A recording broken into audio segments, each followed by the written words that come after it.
Students, so this video goes over the binary search assignment where we are going to write a program that does a recursive binary search to locate an integer in a sorted array. We're going to be given a binary file called dataarray.binary, and we're going to read all of the numbers into a new array where we dynamically allocate enough memory that can hold all of those numbers.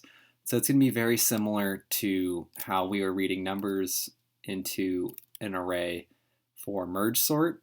And then once we have all those numbers in that array, we'll call a function called recursive binary search that will look for the target value that we specify between a start index and an end index in the array.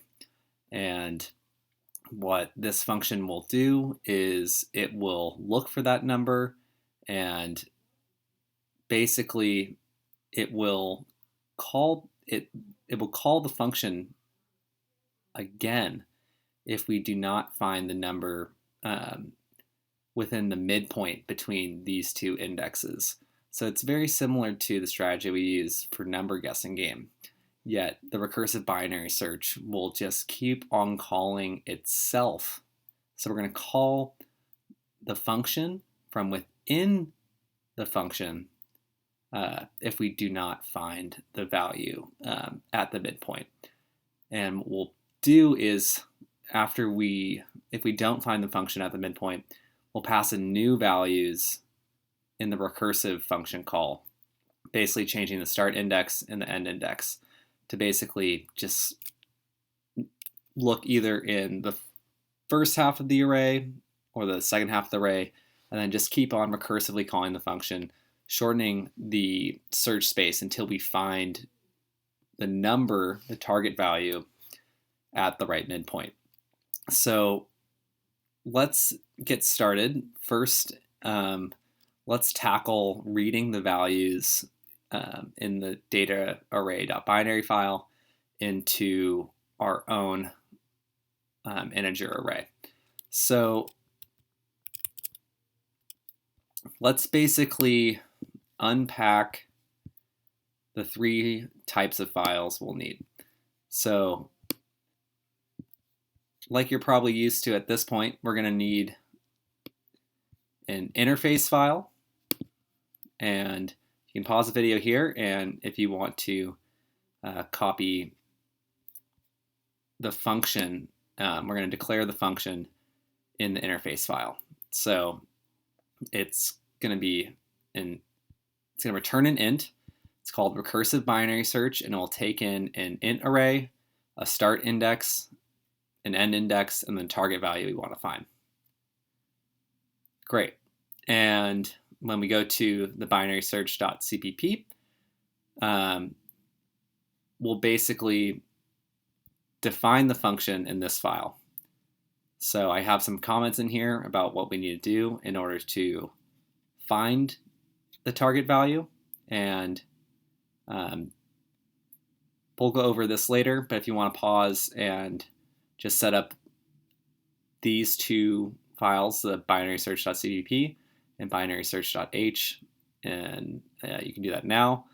Otherwise, I'm going to jump into the BinarySearch_test.cpp file. So this is where our main function will go, and in this file, we are going to use an IfStream object, so an input file stream, and we're going to read all the values from the data array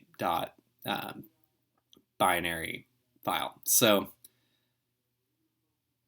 first thing, let's declare the IfStream object. So we will declare an IfStream class, and the object will be called, let's say, input file. And the next thing we're going to want to do is create a int variable that will keep track of the size of how many items are in the data array.bin file. So we can see the next comment is that we want to open this data array.bin using the IfStream objects. And the IfStream object is called input file. So let's call the open method for the IfStream object name. And the file we want to open is data array.bin. And we need to specify that it is that the elements in here are binary elements. So we're going to say iOS input and iOS binary. So input output stream, we're going in, and the type of values we're going to be reading are in binary. So the next thing we're going to want to do is we want to use the seekg method for the input stream. So we're going to call seekg, and for the first argument we're going to specify the 0th element, and then we're going to call iOS end to go to the end of the data array.bin file. And then next thing we're going to do is use a tellg method to basically see how much memory this file takes up. So we're going to say input file tellg, and this will basically return the amount of memory that this file takes up. And since we're going from binary representation to int representation, we want to divide by the size of an int data type. So this will return a value, and we want to assign this to a variable called size that we declared earlier. Great. And now we're going to reset the stream object to the beginning of the bin file using seekg again. So we're going to say input file seekg back to the beginning. And then the next part we want to do is we want to create a int array using dynamic memory allocation. So we have enough memory in this array to basically read in the data array binary elements. So we're going to create a pointer for the array. So we're going to say int star array, and then we're going to say array equals new, and we're going to add no throw. So this is basically in case it causes an exception, and we have to worry about that right now. But then it's going to be an int array and of the size that we read earlier. Great. And now we're going to use the read method to read the contents of the binary file into the array. So we're going to say input file dot read, and we're going to use the same strategy we used for the merge sort and count 3's assignment, where we're going to reinterpret the cast to a character pointer, and for the array, and then the second argument will be the size times the size of an int. Great. So next thing we can do is close the input file.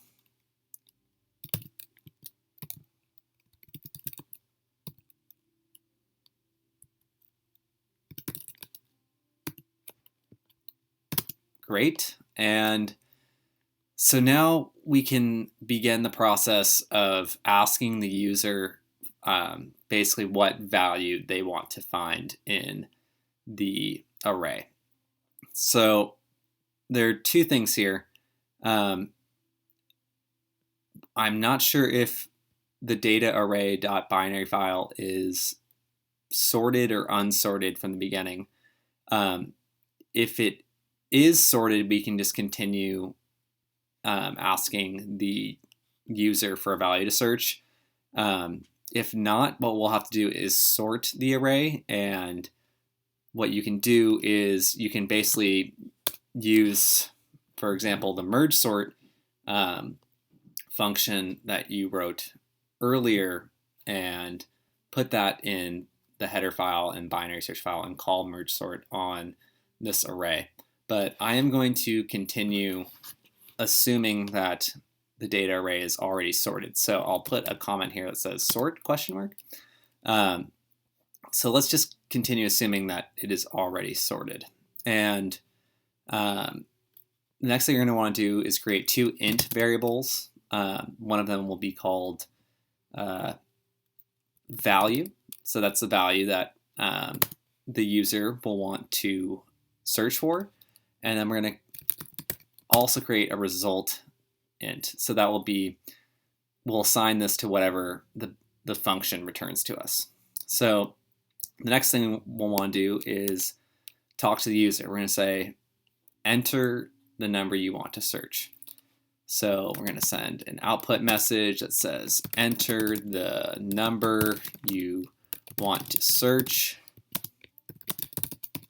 And basically we need to store whatever the user responds with. So if, let's say they want to look for the number 50, we'll assign whatever they type in to value. Great, so now we're ready to call the function. So what we're going to do is, let's first call the function. So we're going to call recursive binary search, and we need to look again at what the parameters are for this function. So it takes an int array, then a start index, an end index, and then the target value. So the first thing we'll pass in is our array pointer, and then the start index will be 0.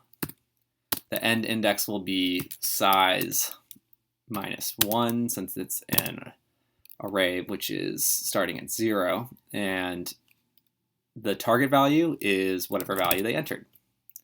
Great, so now this will call the recursive binary search function, and this will handle finding the value. So we'll assume that it returns the correct value, which we can assign to result.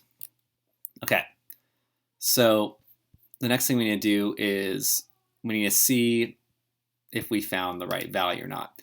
So it looks like I'm spelling recursive binary search wrong. Recursive binary search. All right, great. And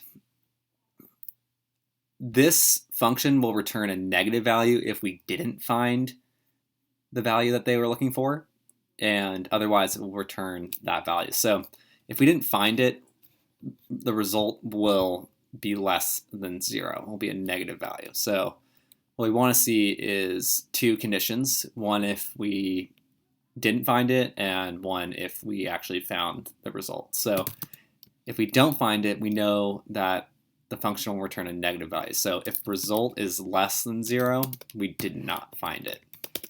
So we'll want to say that we didn't find their value. So we could say something like, the number you entered couldn't be found. And then else will return the result. So we'll say,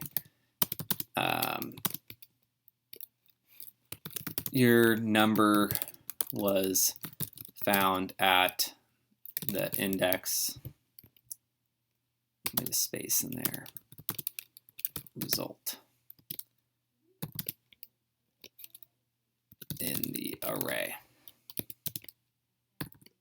and line. So one thing I should have clarified actually, so this won't hold the number that they found. It's basically going to tell them where in the array we found the value they wanted to look for. So it's going to be an index. The result value will be the index of wherever, let's say the value was 50. It might respond, okay, you found number 50 at the 27th index in the array. All right, and then at this point, we can return 0 in our main function, and we can work on now writing the recursive binary search function. So before we do that, I am going to have everyone look up on Google, basically, a recursive binary search. So at this URL, you can pause the video here and look at this page. It will talk about recursive binary search, and it creates, basically, this is a pseudocode for a recursive binary search. So basically, you can see the first thing it does is it's given a sorted array, the first index, the last index, and the key. So that's the value we want to look for. So the first thing it tests is to make sure that the first index that we're passing in and the last index, that the first index is smaller than the last index. And this is important because later when we recursively call the function, so you can see that there are 2 function calls to the recursive binary search function inside of the function definition. So that means that the recursive binary search function calls itself. So it calls recursive binary search again, but it'll pass in new values. So you can see that, let's just go through this really quick. So the first thing we're going to do is calculate a midpoint, and we're going to see, is that midpoint the value you were looking for? So we can see that it asks if the key is equal to the element at the midpoint, and if that is true, we'll return the index of the midpoint. Otherwise, we're going to test to see if the key, the target value we were looking for, is less than whatever element's at the midpoint. So that would mean that, yes, that target value is not the mid element, but since it's a sorted array, we now know that the value we're looking for is somewhere in the first half of the sorted array. So then what we can do is we can recall the binary search, and for the last element, now we can pass in the mid value -1. So now we're looking in the first half of the array. So this will call binary search and pass in these new values, and then it'll go back in, calculate a new midpoint, and basically just do this process over and over again, making the search space smaller on each recursive call until we find the target value we're looking for at that midpoint element.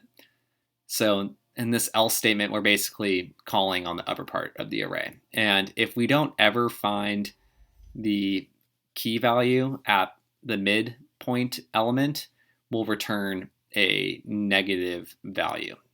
So I know that was a lot of talking, but let's now go to our BinarySearch.cpp file and begin writing the algorithm. So the first thing we'll want to do is we want to test to see if the start index is still lower than the end index. And this is important when we do the recursive calls.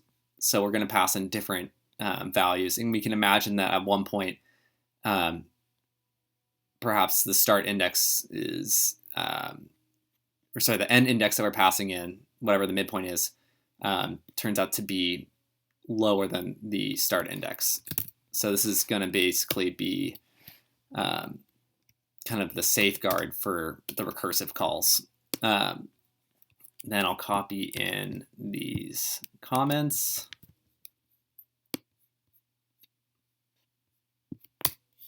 All right.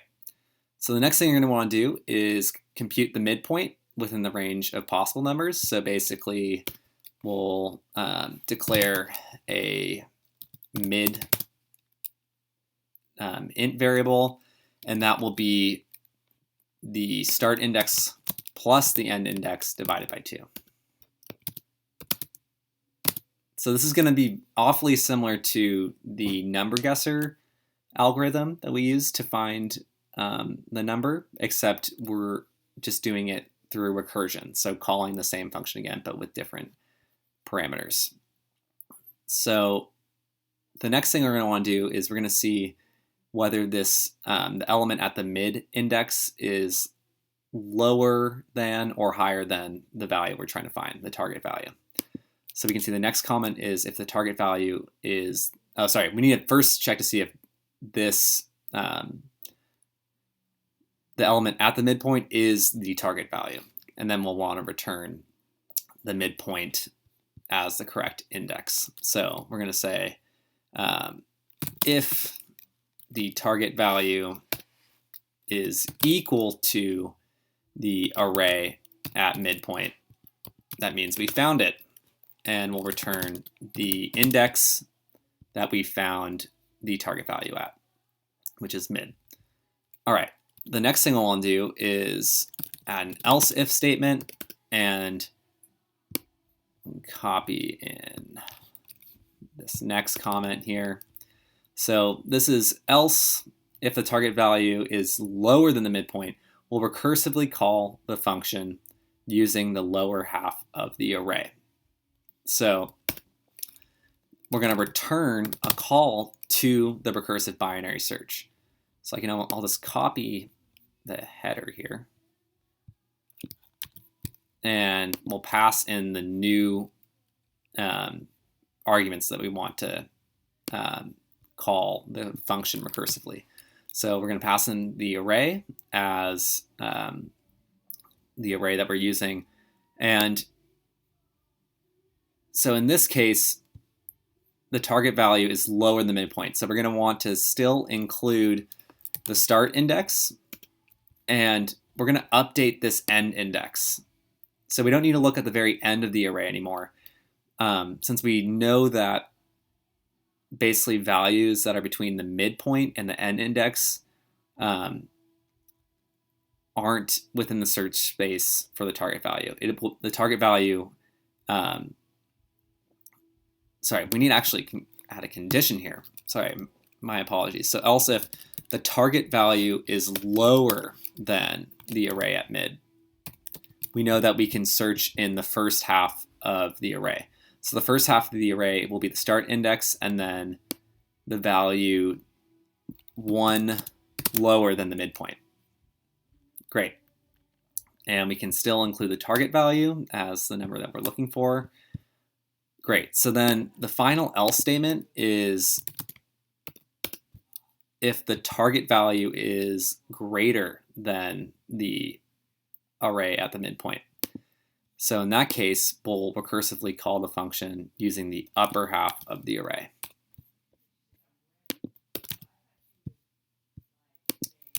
Okay. Then we return recursive binary search using the array, and then if it's in the upper half of the array, we can include the midpoint plus 1 as the start index, the end index, and the target value still. Great. So it will call the recursive binary search function and then basically calculate a new midpoint and then determine if we need to do a call to the upper half of the new array or the lower half of the new array or the upper half. Great. And if the start index ever is not lower than the end index, we'll be passing in values for the mid plus 1 or mid minus 1 that don't obey this condition. And that means that we basically have exhausted the recursive binary search. So at this point, if this if statement is not true, we can return a negative value, and it will return, we can see in this example, it will return the negative first index plus 1. So we will do the same thing. We will return the start index plus 1 and the negative of the start index plus 1. Great. So that concludes the recursive binary search function. And basically, it's very similar to NumberGuesser, where we're just trying to decrease the search space in half each time until we find the element at the mid index. So thanks for watching, and please respond with any questions you might have.